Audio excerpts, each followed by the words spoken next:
I am running to represent you in State Assembly for District 12. I realized as we've been out canvassing and campaigning that a lot of people don't know what the boundary limits, what areas encompass District 12. So it's all of Marin County and then a small central southern chunk of Sonoma County. So it doesn't quite go as far as Occidental. It's just south. The boundary line is just south of Santa Rosa, and it, I believe, includes Pengrove. So that's District 12. I am a Republican. Your current representative is a Democrat. His name is Damon Conley, and we are polar opposites. So Damon started out his professional life as a fancy lawyer in San Francisco, which isn't surprising if you follow his track record since he's been your representative. So he loves creating laws. So much so that if he can't think up of his own laws, he solicits the public in what he calls there ought to be a law contest that he runs out of his office, asking the public to come up with more laws. And so he has added little tiny adjustments to already existing laws and takes large credit for that. Some of those, like the body armor legislation, he's very proud of that, except for the fact that the majority of that legislation existed before he was in state politics. You know, the flavored tobacco, it's already not legal for kids to smoke it, but he wants to add another law on flavored tobacco and minors. The e-bikes, is there something about e-cigarettes? Anyway, if you think there ought to be a law, Damon's your man. I don't think there ought to be a law. In fact, I think we have too many laws. I think that especially with public safety, we have a lot of laws that just need to be peeled back, if you will. But so that's a little bit about Damon, a little bit about me. I grew up in Calaveras County on a farm. We had 5 horses. We had usually 4 to 5 goats, 2 pigs, always 2 pigs, and it was never the same 2 pigs, if you know what I mean. Chickens, geese, you name it. So I understand, I feel so fortunate to have grown up that way, because I understand the hard work and everything that goes into farming and ranching, agriculture. And I have a deep appreciation for what those people do and why what they do is so important, not only to us, but to the world, really. California, we play a major role in agriculture worldwide. So that's why it upsets me a little bit when I see what Damon's doing to our farmers. So one of the things that he's working on right now is lifting restrictions, exempting some people from the groundwater rules and not others. I don't think that that's fair. He comes up with reasons to add more restrictions on the use of pesticides. Do I think pesticides are good? No. But they're already very heavily regulated. So adding more to more difficulty to the process for farmers and ranchers. To me, that's he's not representing the people that elected him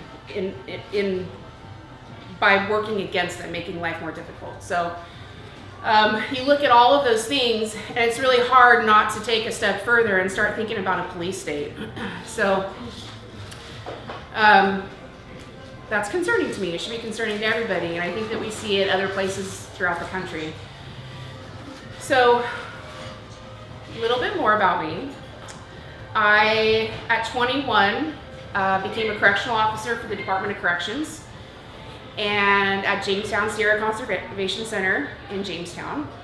I promoted to sergeant in 2005, and then I promoted to lieutenant in 2011. The department started to change. Really, the department started to change as an after effect of some of our public safety legislation.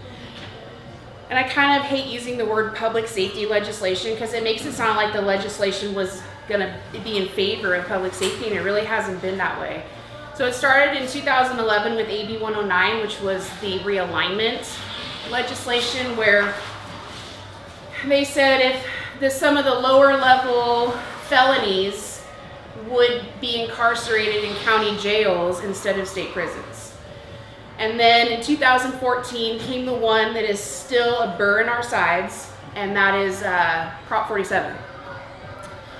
And then right after Prop 47, Prop 57 came out, and that was tapping the Department of Corrections to find ways to release inmates quicker. I look at those three as the trifecta of really what has decayed and created this out of control crime situation that we're dealing with. I think without one, the other is not quite as important. And I'm not trying to be a conspiracy theorist, but I really believe that it really wouldn't surprise me when you look at the three of them together that it wasn't a master plan. And the master plan is to reduce prison populations so that we can close the prisons, because they are expensive to run. So all of those things changed the Department of Corrections, and I wanted to create a plan B for myself. And so I went back to school. I got my undergrad degree in criminal justice, and then went to law school. I graduated law school in August of 22. And in the course there in 2016, a job opportunity came open at San Quentin State Prison for litigation coordinator, which I held that position for about 7 years. And now I work in an office where we deal mostly with the transferring of inmates. I call it air traffic control because we deal a lot with buses and schedules and whatnot. It's a lot less stress. And now I'm standing here in front of you because I started looking around, and Marin County is not known for crime, but we've been seeing it a lot. We see people running to Marin County after they've committed crimes in neighboring counties, and which is interesting to me because not long ago there was a recording that was released, and this is of El Dorado County, but it's very telling. El Dorado County inmate, and they record all of their phone calls, said, "Man, I wish I didn't run into El Dorado County because they don't mess around." He committed a crime, I don't know where, maybe one of the neighboring counties, and then committed a few more crimes in El Dorado, and El Dorado arrested him, put him in jail, and he's thinking, I should have stayed in Sacramento or wherever where they handle us with kid gloves, so to speak. But El Dorado doesn't mess around. So that tells you if you're tough on crime, it has an impact, a direct impact on public safety. It's a deterrent. So one of the very important things about my platform is that I want to fund the police, bring respect back to that profession, get rid of Prop 47. We'll support that with all of my might. And on the flip side of that, I think that we also have a responsibility to rehabilitation. So not all crimes are lock them up and throw away the key. There are some crimes where you pay your debt to society and you need to be released to the community. But we have to really take a look at what we're releasing to the community and what we're doing while they're incarcerated. So being on the front lines of that, I know that there's rehabilitation programs that aren't that great. And I know that there's rehabilitation programs that are. And so we have a responsibility to take a look at all of those, promote the ones that are good, and get rid of the ones that are bad. Consolidate our money wisely. So that's my public safety pitch. I think the undertone of all of that is accountability. I'm going to actually share with them the cost story that just happened. Proof of my ability to hold people accountable. Cost has a debate. They host a debate for candidates in Marin County. Damon Conley wasn't going to participate in the debate, and so they canceled the debate. There's 3 of us. There's 3 candidates running for state assembly in District 12. So I called the contact person, it's email exchange. Why are you canceling this? There's 2 other candidates. Well, and I had other things to say, and I'm going to share it with you guys. Actually, I found it extraordinarily disrespectful to the remaining 2 candidates, and it was also extraordinarily disrespectful to the voters. They have a right to know where we stand on our issues. It was also not a good reflection of cost in the role that they've stepped up to provide that forum for the voters. It made it look a little slanted. Well, it wasn't just one candidate, it was the incumbent. I fired back. That's a choice. We all make choices and we take the risks that come along with those choices. And if he doesn't want to participate in the debate, there are still 2 candidates that want to talk about stuff that matters. We're having the debate. What I did was hold cost accountable for what they said they were going to do for the community. So that's just a small example. It's very low level. It was a simple email exchange, but I have a tenacity and a fire in my belly to do that for District 12, and would really love your support. And I'm ready to take questions. So what was the outcome of the cost debate conversation that you had with this taxpayer, this tax accountability group in Marin County cost? We're having the debate. Oh, wow. When is the debate? They're going to start promoting it. I believe they want to have it not next week, but the week after, so that they have an opportunity to let people know that it's going to happen. So, debate. Right? Yes. Cool. Is it just the 2 of you then, or is Steve? He's going to reach out to Andy, but even if Andy doesn't show up, I'm going to insist that I get an opportunity to answer the questions myself. Okay, which brings my next question. You talked about Damon Conley. What's the difference between you and your primary? I have a platform. That's the major difference between me and the other Republican candidate, is that I can talk about issues that matter.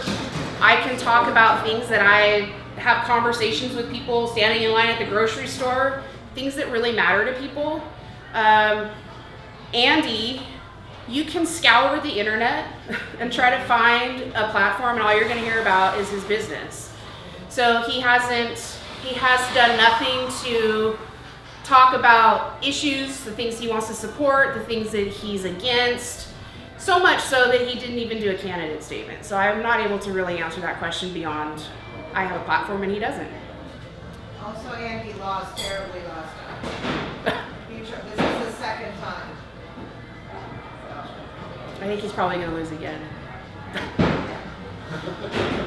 Eryn, can I ask you, what do you think about the proposal for San Quentin?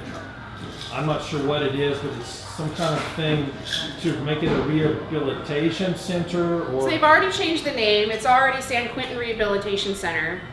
And they want to, they call it the California model. It is modeled after the Norway model. And it has like a college campus sort of environment. There's been some money authorized to spend on building this campus, if you will. In fact, when we did the Marin IJ Roundtable, Damon was even skeptical that there would be enough money for it to be a success. But all that set aside, the goal of that is to create a less stressful environment. This is the goal. This is not Cervantes for Assembly talking. Is to create a less stressful environment for staff and officers, to create a more human-like interaction between inmates and staff, to the extent that they sit down at the same table and have lunch together, shaking hands, embracing, not against the rules anymore. allowing them to live their lives incarcerated as if they were still in the community. So they would be doing their own laundry. They could, I think they're gonna have a different kind of commissary setup where they go like grocery shopping instead of the canteen. So, and the idea is, if I were to guess, the idea is to get away from that institutionalization that we see. I've seen it on a personal level with my own family. We all have somebody in the family that goes that other direction, and the institutionalization is a very real thing. What the Department of Corrections is doing is they're kind of, when I say it's their own version of Norway, I think it's dangerous in a sense to take a program that works and say, oh, we're gonna do it our way. We're gonna do, that's okay.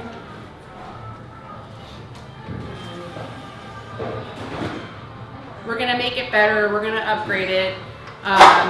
Everything that Norway's doing, it first started with 3 years of very extensive training and education for staff. The hiring ratio, so there was like 9 inmates to 1 staff member. We will never accomplish that in the Department of Corrections. So there's a lot of things that they did in Norway, and I think the one thing that stands out the most to me is that if you've ever been to Europe, it's a completely different culture. They don't have the complexity of organized crime like we do. You talk about some of the Mexican prison gangs and street gangs and of all races. It's a lot more complicated in the United States and even in California compared to the rest of the country. So I don't think that that's really been taken into consideration. I also think their biggest failure was not soliciting the input from the subject matter experts. So those are the officers, the people that do the job every day, the people that interact with the inmates, that really are already modeling that human interaction. So you have the suits and ties, some of which have never worn a uniform, sitting at the mahogany table making all of these policy decisions, and they sound good and they look great, but the practical application of it is just not there. And so it concerns me. I think it's important that we're thinking about these things, but it concerns me how this actually rolls out when it comes to safety and security.